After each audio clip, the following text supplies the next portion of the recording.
Ebusua sisi ade ewiase ayo hu yie ama sisi ade enye mpanyimfo nko na edi ewu enkura nyina de omo ho agima sisi abeye abrahosem yie na akopiem ewo Anwuraga junction dia che sisi ade eye abemua bi ana eye 16 years girls niensa omatimi edi na wuyayaya tumi de sɛ n'ataasoɔ ɛde wɔ ɛyɛ David Owusu ansan ne memfa ne sɛ ne benkum so awɔ ne nufo ase afei so kopiem ewo bunu mantem nso a abrantie bi a wadi 19 years just ono nso akwala ono nso so ade sekan akɔwowo sofo abrantie ne dan na ni ohun sɛ sofo no ɛda fam kutadua no wadwene wɔ ne tirim sɛ ɛyɛ ade na nka sofo no dua no ɛbɛbɔ no ɛna ma abrantie so start sɛ ɔde sekan no twitwa sofo aha let's talk D.èath boom say na first time I make sure say obe subscribe dey ama me no wa click on notification bell no so say dey any upload bi aba on sabitimi aka na wa share ama fofo abehwe na me ka wo say obe like enso ede ama me na ene awehosem a yensa aka kire say abemua bi anidin edi Edward Owusu ansa awadi 16 years a chesa fei ana watwe ni BEC ye wi a chese nka wo china de ya wo school e wo Twoneboa Kodua senior high sisi ade abaya bi ene ne nafofo mienu eka ne ho etimi akọwo abemu yi sikan ekune yayaya ahosam a yate afri Anwuraga junction wa sentimental die ayesa iron best bro no so ho enya asam amu ode kra menu akwasi pon hello menu akwasi nana hema mejo so yo na kwasi ade na ye hwe Angel TV so a emma mpanimfo atwa agyajo esu yaya ma eka nso no sei awe osama ode atwa no abrantie friend no David Owusu ansa edin friend ofie aye nana yaw onya enfie edunsia na nyame aduma ochina ya enanka okostate ni free senior high education awo Twoneboa Kodua school na fofe antwata en odware abamo ne senti wono a na tipanstofo abayo a efedo Selina na bibinti memfa ne die ka ho entuja sanse onchemu etesafe no nya enfie edu ensia na mentim ho ase bi eba one nana yaw entam de obia ntumi enkyeremu na ne ekobae ne se ye no ni tipensfo mienu eka ho bra wo pesekan na wo ma ne sekan tumi de hyɛ n'ataasoɔ ɛde wɔ ɛyɛ David Owusu ansan ne memfa ne sɛ ne benkum so awɔ ne nufo ase ya ɛka na koma ho na nam so o ma so ade no ekodru University hospital no akyerɛ sɛ nana yaw ayɛ nyame dada kama aprofo ya ɛwɔ ye menu akwasi misra wa akobenkum so kakra ma me na homa no mutwetwasi Debi so kukra bi wom okay ye sese atom afede ye ani akwasi yenko enti bre ba se wode sekai ewo sabi ni benkum so ekọ ne kokoso de nufu ase ho benkum so ho no na otwa ehwe fom moje pram no ma wo ma odi abasa hariso apagya no de ne kọ University hospital the bro kodru ho no na adokutafo ekire se waje mu dada ne senti na akwakoye agyadutwa nyame adum a wokyenya wo ya ana kodne ne kyem wo Twoneboa Kodua senior high school here wo kumawu na ono so akose ntu aso school no so asie nanso awere hosem yi na ama sei David Owusu ansa entumi anko school so a onka atiasefo ho na se ekoba ya saa awere hosem nyina asi ye de obi entumi heda enkyire mu na enam sasam no so no enkwada mi eza police force aka o nyina no eye ka so me finance defense no ye mpisa ye bedi kai ede ehun semeti atwa remu kuso a efo police force do ni ma ko privacy obi no mo ko privacy hono obi sa no eye esa de no ye wo de tumi de kai ewo no a wo wuru ni okay no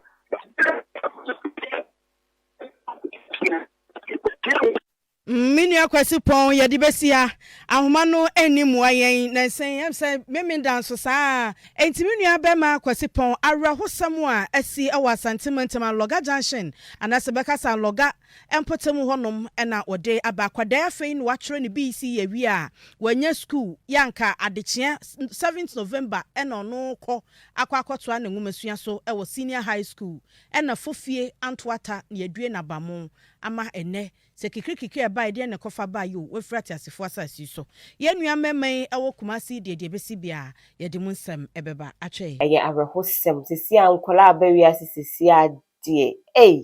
eniema die ebi mu ye bia nkasa ne esere nyame se wo ye mbo no mo ye ma ho ban because atorenchem say die empire ye nyina asisi akopiem ewo brekum east no ewo bunu mantemu dia abante bia ne din edi Benjamin Apia